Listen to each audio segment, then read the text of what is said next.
நீங்கள் பார்த்து கொண்டிருப்பது உங்கள் ஜாஷுவா டிவி. சகல ஜனங்களுக்கும் நற்செய்தி.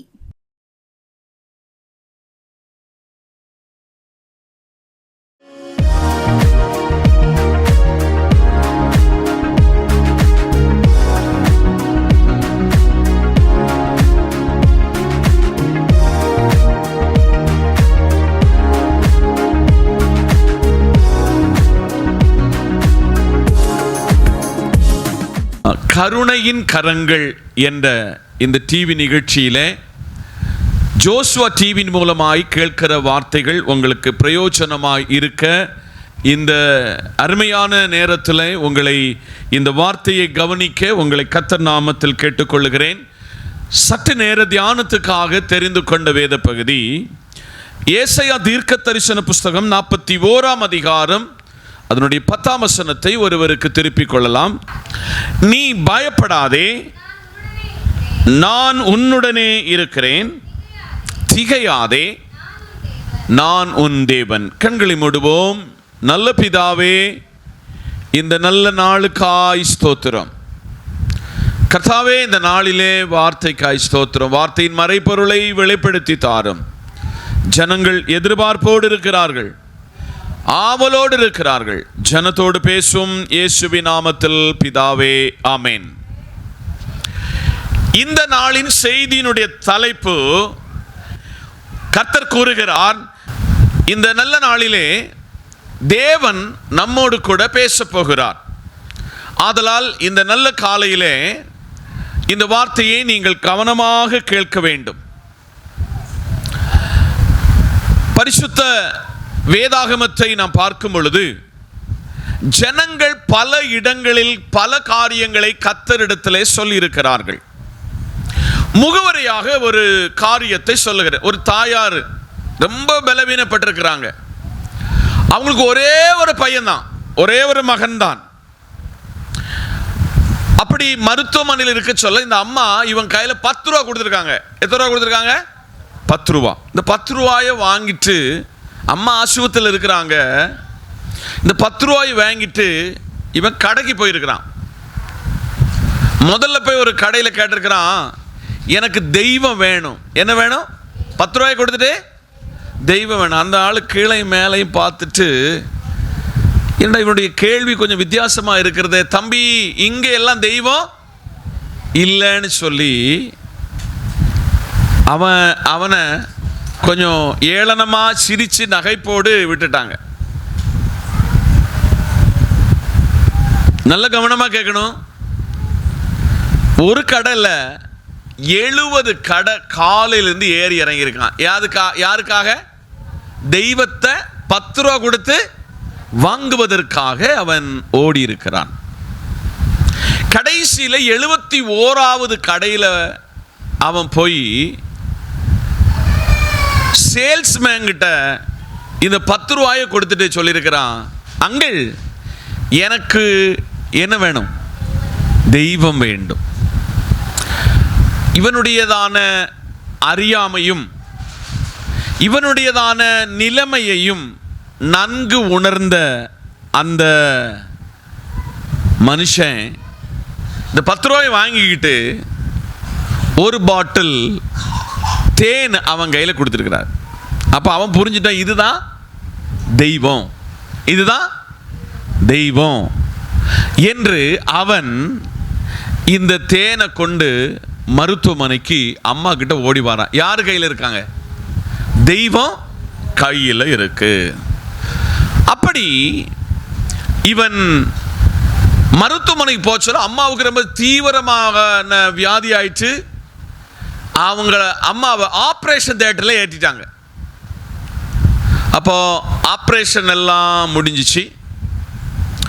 அம்மா வெளியில் வந்த உடனே அம்மா கிட்ட சொன்னா, அம்மா நான் யாரை கொண்டு வந்திருக்கிறேன்? தெய்வத்தை கொண்டு வந்திருக்கிறேன். யாரை கொண்டு வந்திருக்கிறேன்? அம்மா கிட்ட கொடுக்க சொல்ல, என்னது அது? தேன். அப்போ அம்மா குடிச்சுக்கிட்டு இப்படி இருக்க சொல்ல, இந்த பில் கட்டணும். என்ன கட்டணும்?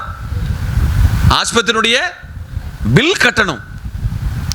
இந்த பில் கட்டுவதற்காக ஒரு பெரிய அமௌண்ட் இந்த தம்பி கையில என்ன கொடுக்கப்பட்டது? கையில கொடுக்கப்பட்டது. தெய்வம் இருக்கிறார் என்றும் தேன் தான் தெய்வம் என்பதை நம்பி இருந்த இவனை இந்த சேல்ஸ்மேன் இவன் பின்னால வந்தார். இவனுடைய நிலைமையை நன்றாய் அறிந்தார்கள். அந்த மருத்துவமனையில் விட்டு அவர் போகல. இவனுக்கு தெரியவே தெரியாது, இவர்தான் தெரியாது. அன்பான தேவ பிள்ளைகளே, இது நடந்த ஒரு சம்பவம். இது ஒரு நடந்த சம்பவம். இப்போ ஆஸ்பத்திரியில் போனோடனே டாக்டர் இந்த பணம் எல்லாம் கட்டணும்னு சொல்லி கையில் வந்து பார்க்க சொல்லி அவங்க கையில் ஒன்றுமே கிடையாது. ஒரு 10 நிமிஷம் கழிஞ்ச உடனே திருப்பியும் அவன் போய் இது என்னைக்கு கட்டிக்கிறலாம் என்று கேட்ட உடனே அந்த பணம் ரசீது போடுகிற இடத்துல அவங்க வந்து சொன்னாங்களாம், உங்க அம்மாக்குள்ள சகல மெடிசனுடைய ஆபரேஷனுடைய செலவெல்லாம் கட்டியாச்சு. யார் கட்டினா என்று அவன் கேட்க, அவன் பின்னால தோளை தட்டிட்டு இந்த ஐயா சொன்னாராம், நீ தெய்வம் வேணும்னு கேட்டான். உன் நிலைமையை நான் நல்லா புரிஞ்சுக்கிட்டேன். உனக்கு சின்ன வயசுல தெய்வத்தை 10 ரூபா கொடுத்து வாங்க முடியுமா? ஒருவராலும் தெய்வத்தை பணம் கொடுத்து வாங்க முடியாது. அவன் அவ்வளோ நேரம் உணர்ந்திருந்தது தேனு தான் தெய்வம். இந்த நல்ல நாளிலே சில சந்தர்ப்பங்களில் சில சூழ்நிலைகளில் நாம் அறியாமல் இருக்கும் பொழுது தேவன் சில பாடங்களை நமக்கு என்ன செய்வார்? கற்றுக் கொடுப்பார். இந்த நல்ல நாளிலே கர்த்தர் கூறுகிறார், நீ பயப்படாதே, நான் உன் கூட இருக்கிறேன். திகையாதே, நான் உன் தேவன். நான் உன்னை பலப்படுத்தி உனக்கு சகாயம் பண்ணுவேன். என் நீதியின் வலக்கரத்தினால் உன்னை தாங்குவேன். நம்பர் 1, நம்ம கூட இருக்கிறவர் நம்முடைய தேவன். யாரு? நம்ம கூட இருக்கிறவர் நம்முடைய தேவன். நம்ம நேசிக்கிறவர்கள் பலர் நம்மை விட்டு தூரம் போவார்கள். நம்மிடத்தில் நன்மை பெற்றவர்கள் நம்மை விட்டு தூர போவார்கள். ஆனால் கர்த்தர் கூறுகிறார், நீ பயப்படாத, நான் உன் கூட இருக்கிறேன். திகையாதே, நான் உன் தேவன். நான் உன்னை பலப்படுத்தி உனக்கு சகாயம் பண்ணுவேன். என் நீதியின் வலக்கரத்தினால். அல்லேலூயா. இந்த நல்ல நாளிலே ஏசாயா 41ஆம் அதிகாரம் 10ஆம் வசனம் நமக்கு எல்லாருக்கும் நல்ல மனப்பாடமான வசனம். நாம் கர்த்தரிடத்தில் கடந்து வரும் பொழுது கர்த்தர் நம்மை பார்த்து சொல்லுகிறார் அல்லது கூறுகிறார், நீ பயப்படாதே, நான் உன் கூட இருக்கிறேன்.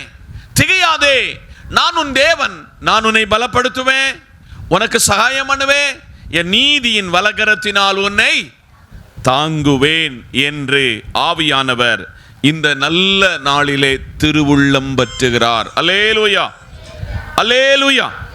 ஆதலால் இந்த நல்ல நாளிலே சபையோடு விசுவாச குடும்பங்களோடு பரிசுத்த ஆவியானவர் உரைக்கிறார். சபையே, விசுவாச குடும்பமே, தேவனுக்குள்ளாக உங்களை அர்ப்பணிக்க வேண்டும். இரண்டாவதாக வாசியுங்கள் 1 யோவானின் புத்தகம் 4ஆம் அதிகாரம் 4ஆம் வசனம்.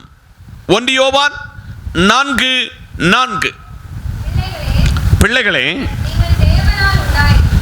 நீங்கள் தேவனாய் உண்டாயிருந்து அவர்களை ஜெயித்தீர்கள். ஏனெனில் உலகத்தில் இருக்கிறவனிலும் உங்களில் இருக்கிறவர் பெரியவர். அல்லேலூயா. கர்த்தர் இன்னைக்கு உங்களை பார்த்து என்ன பார்த்து சொல்லுகிறான்? நான் உங்க கூட இருக்கிறேன். சொல்லுங்க, நான் உங்க கூட இருக்கிறேன்.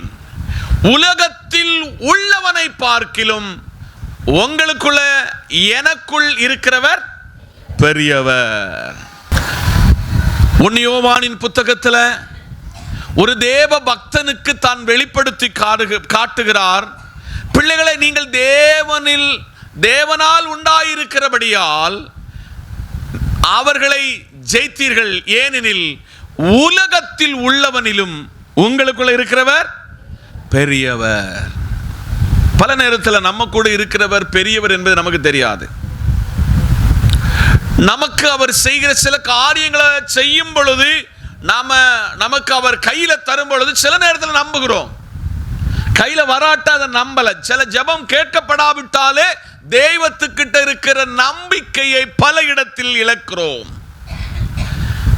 தேவன் ஜெபத்தை கேட்டாலும் கேட்காவிட்டாலும், சாத்ராக் மேஷாக் அபேத்நேகோ எங்களை அவர் விடுவித்தாலும் விடுவிக்காவிட்டாலும் இந்த தெய்வத்தை அல்லாமல் வேறொரு தெய்வத்தை நாங்கள் ஆராதிப்பதில்லை என்ற ஒரு ஆழமான நம்பிக்கை உள்ளவர்களாக அவர்கள் இருக்கிறார்கள். ஆதலால் உலகத்தில் உங்களோட யார் இருந்தாலும் இன்னைக்கு இருக்கிறவங்க நாளை உங்கள்கிட்ட இருக்க மாட்டாங்க. அவங்க நம்மளை கைவிட்டுருவாங்க. சில ஆபத்தில் நமக்கு உதவி செய்ய அவங்க இருந்தும் இல்லாமல் போய்விடுவார்கள். ஆனால் கர்த்தர் சொல்லுகிறார், உலகத்தில் உள்ளவனை காட்டிலும் உங்களுக்குள் இருக்கிறவர் பெரியவர். கர்த்தர் கூறுகிறார், உலகத்தில் உள்ளவனை காட்டிலும் உங்க கூட இருக்கிறவர் பெரியவர் என்று ஆவியானவர் திருவுள்ளம் பற்றுகிறார். மூன்றாவதாக உங்களுக்கு எல்லாருக்கும் தெரிந்த ஒரு வசனம், ரோமர் 8ஆம் அதிகாரம் அதனுடைய 31ஆம் வசனத்தை திருப்பிக் கொள்ளுங்கள். ரோமர் 8:31. இவைகளை குறித்து என்ன சொல்லுவோம்? நாம் என்ன சொல்லுவோம்? தேவன் நம்முடைய பட்சத்தில் இருந்தால் நமக்கு விரோதமாய் இருப்பவன் யார்? கரங்களை தட்டி கர்த்தருக்கு ஸ்தோத்திரம் பண்ணுவோம்.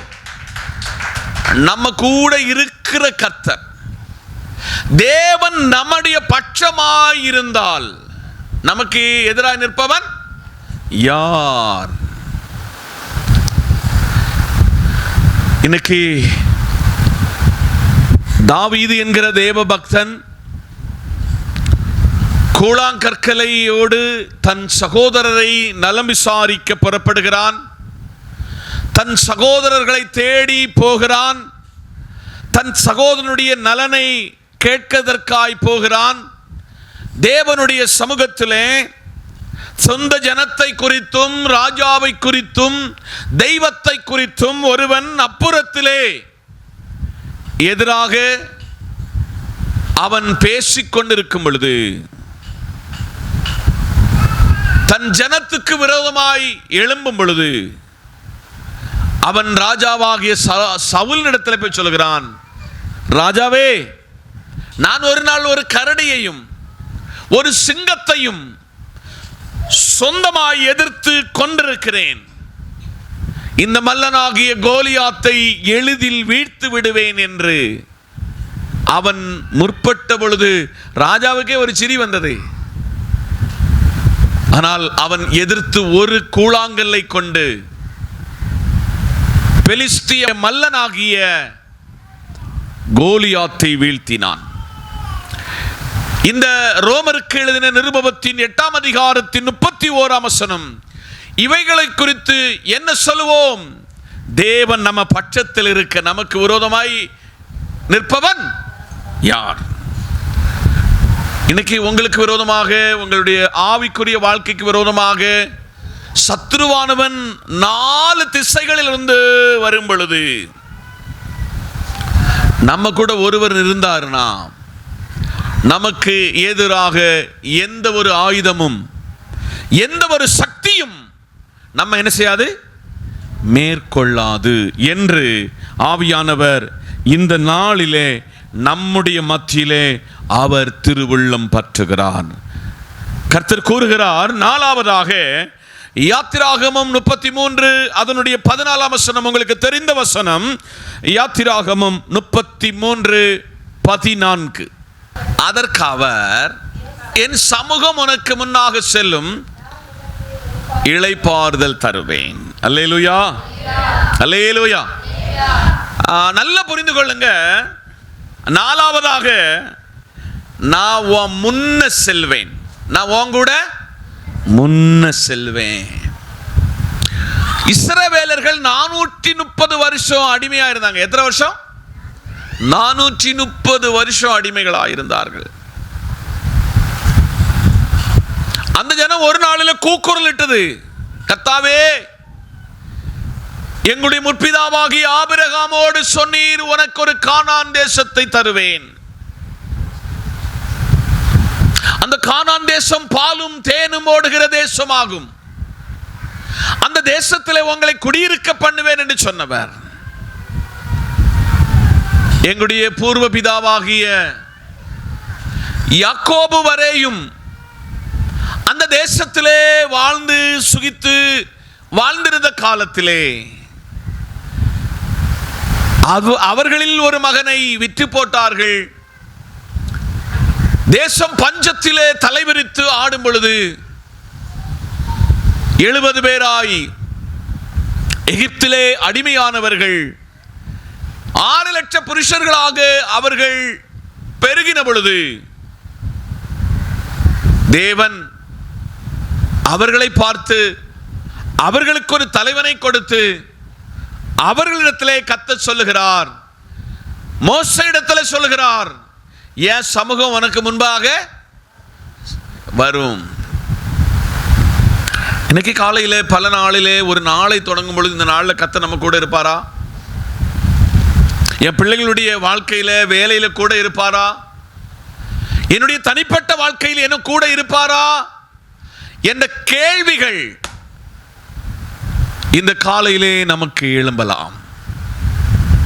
ஆனால் கர்த்தர் சொல்லுகிறார், என் சமூகம். எத்தனை பேர் ஒரு நாளை தொடங்க சொல்ல, ஒரு பிரயாணத்துக்காக நீங்கள் புறப்பட சொல்ல, கர்த்தருடைய சமூகம் எனக்கு முன்னாக செல்லணும் எத்தனை பேர் நம்பிக்கை வச்சிருக்கிறீங்க? நீங்க அதை உங்களுக்கு முன்ன அவர் போகிறது எத்தனை பேர் உணர்ந்திருக்கிறீங்க? நான் உங்களை போல ரொம்ப தூரம் ஒவ்வொரு நாளும் பிரயாணிக்கிறவன், இருசக்கர வாகனத்திலையும் கார்லையும் அதிக தூரங்கள் சஞ்சரிக்கிற ஒரு மனுஷன். ஆனால் கர்த்தர் ஒவ்வொரு நாளும் என் வாகனத்துக்கு முன்னதாக, என்னுடைய பிரயாணத்துக்கு முன்பதாக, என்னுடைய குடும்ப வாழ்க்கைக்கு முன்பதாக, என் ஊழியத்திற்கு முன்பதாக அவருடைய சமூகம் எனக்கு முன்ன செல்லுகிறத என்னால் உணர முடிகிறது, அதை ருசிக்க முடிகிறது.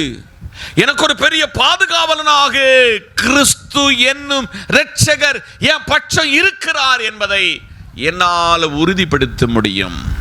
இன்னைக்கு காலையில் உங்ககிட்ட கேட்கிறாரு, ஏன்ட்ட கேட்கிறாரு, இந்த கர்த்தருடைய சமூகம் நமக்கு முன்பதாக போகிறது நீங்க உணர்கிறீங்களா? இந்த கர்த்தருடைய சமூகம் எனக்கு முன்னதாக போகிறத நீங்கள் உணர்கிறீர்களா? இதுவரை நீங்கள் உணராதவர்களா இருந்தால் கர்த்தர் சொல்லுகிறாரு, நான் மோசே இடத்துல சொன்ன என் சமூகம் உனக்கு முன்பதாக செல்லும். கர்த்தருடைய சமூகம் முன்ன சென்ற பொழுது செங்கடல் 2ஆ பிளந்துச்சு. அல்லேலூயா சொல்லுங்க. எரிகோ மதில் தகர்ந்து போனது, மாராவின் தண்ணீர் மதுரமானது.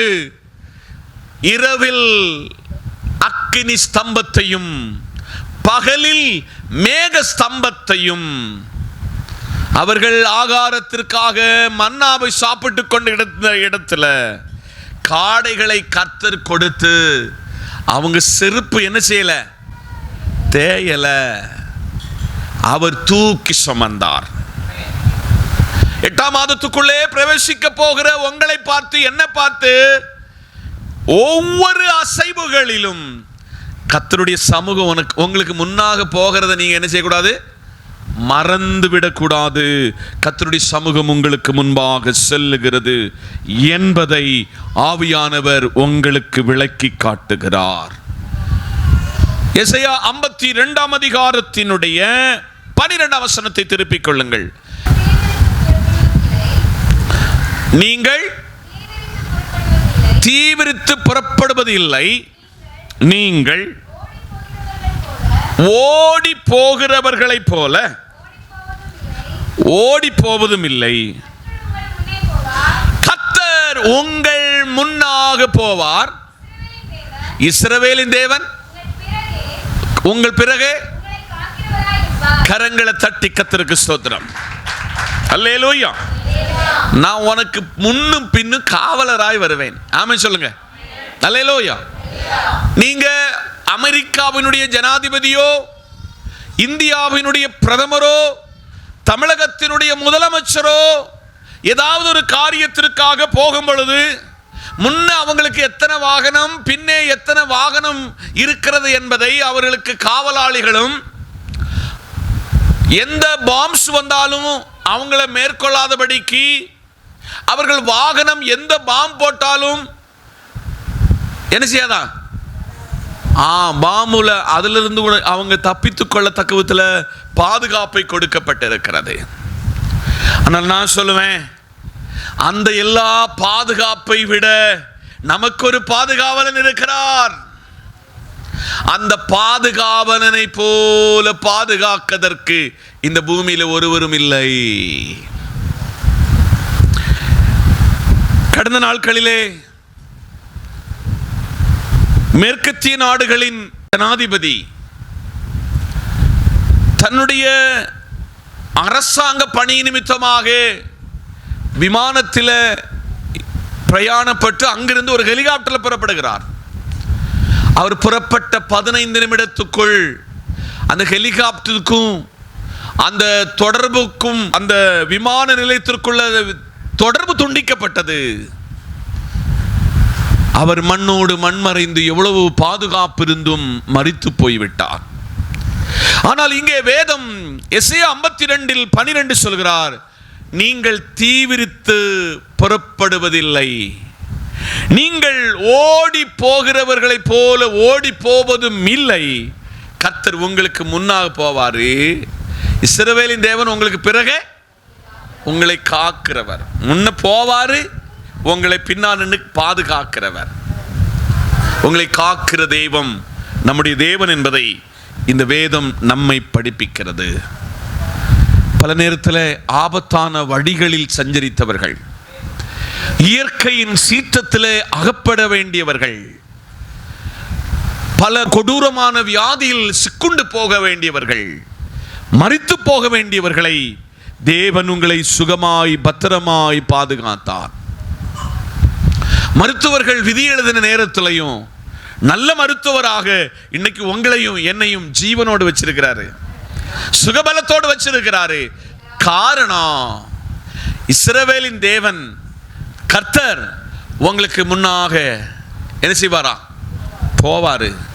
இஸ்ரவேலின் தேவன் உங்களுக்கு பிறகு உங்களை என்ன செய்வாரா, காப்பார் என்று வேதம் சொல்லுகிறது. எசேயா 55:6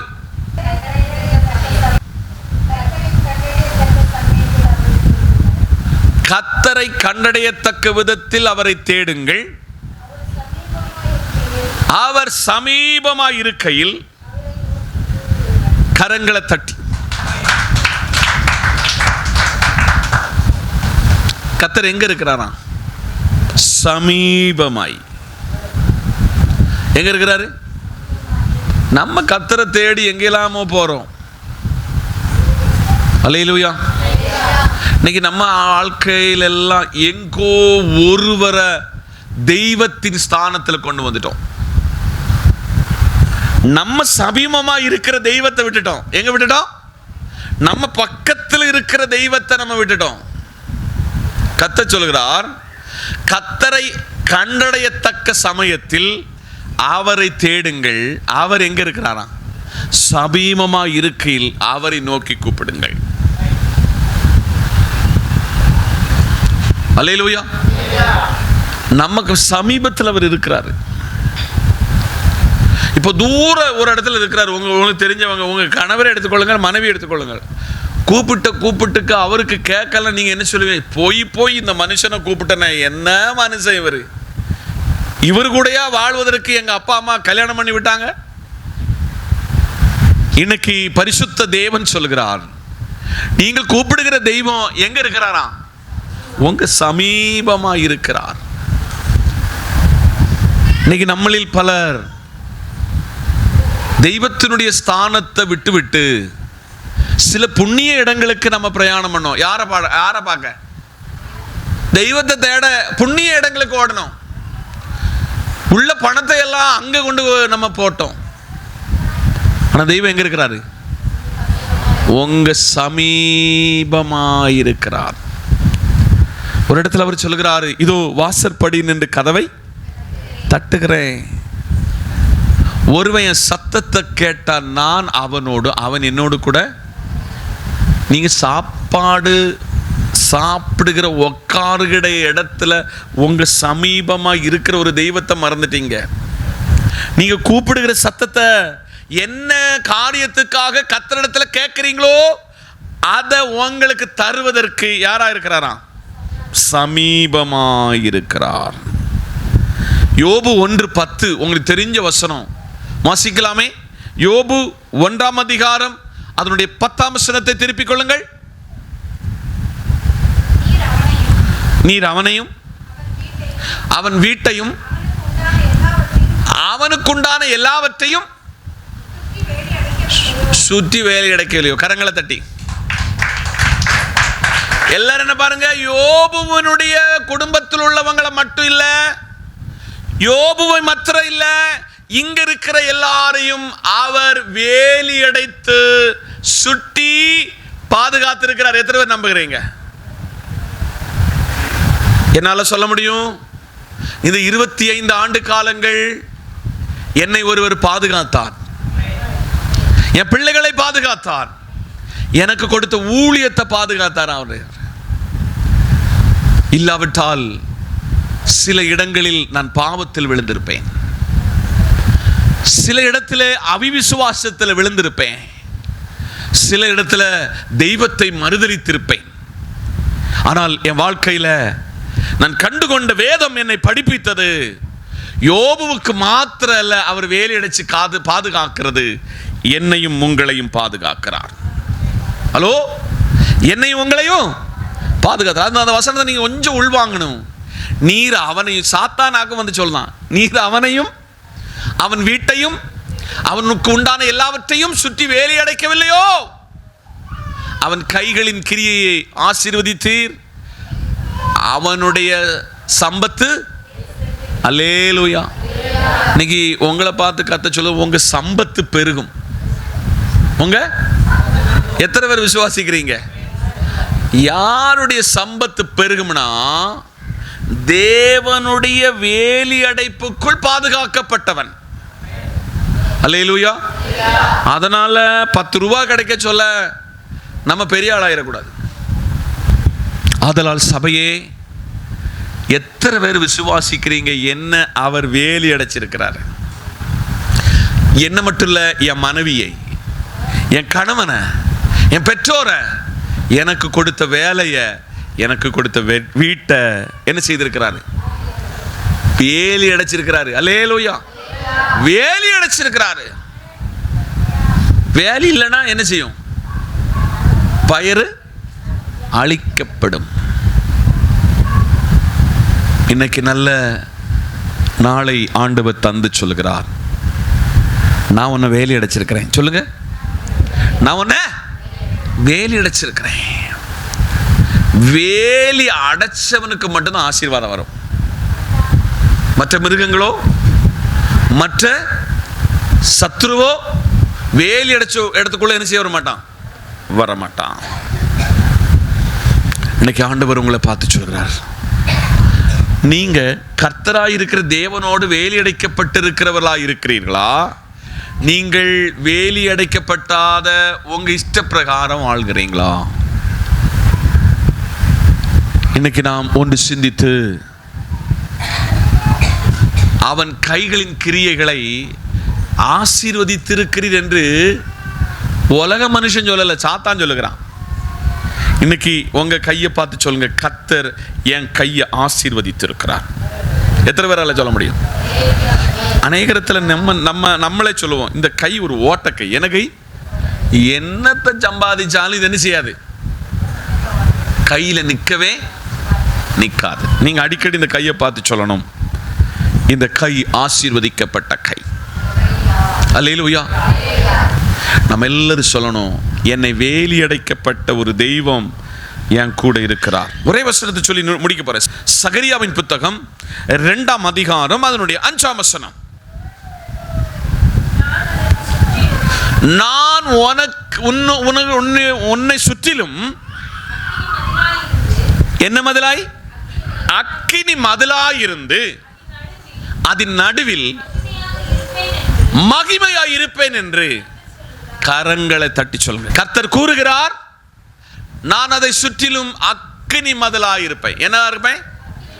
அக்கினி மதில்னா வேற யாரும் அதுக்குள்ள என்ன செய்ய முடியாது.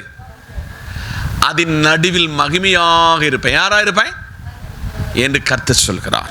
சகரியாவுக்கு சொன்ன ஆண்டவர் இன்னைக்கு உங்களை பார்த்து என்ன பார்த்து சொல்கிறார், நான் உங்களுக்கு அக்கினி மதிலாக இருப்பேன் என்று ஆவியானவர் சொல்லுகிறார். இந்த 7 காரியத்தை ஒன்று கூடி உங்களுக்கு நினைவுபடுத்துகிறேன். கர்த்தர் கூறுகிறார், நான் உங்க கூட இருக்கிறேன். நான் உங்க கூட இருக்கிறேன். நான் உங்களிடத்தில் இருக்கிறேன்.